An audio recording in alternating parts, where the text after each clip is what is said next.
اور ان کے کفر کے سبب اور مریم پر ایک بہتان عظیم باندھنے کے سبب اور یہ کہنے کے سبب کہ ہم نے مریم کے بیٹے عیسیٰ مسیح کو جو اللہ کے پیغمبر کہلاتے تھے قتل کر دیا ہے، اللہ نے ان کو ملعون کر دیا، حالانکہ انہوں نے عیسیٰ کو قتل نہیں کیا اور نہ انہیں سولی پر چڑھا پائے، لیکن ان لوگوں کو ان کی سی صورت معلوم ہوئی،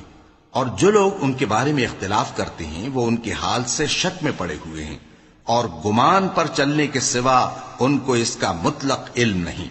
اور انہوں نے عیسیٰ کو یقیناً قتل نہیں کیا بلکہ اللہ نے ان کو اپنی طرف اٹھا لیا، اور اللہ غالب ہے،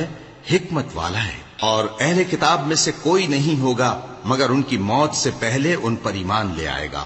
اور وہ قیامت کے دن ان پر گواہ ہوں گے۔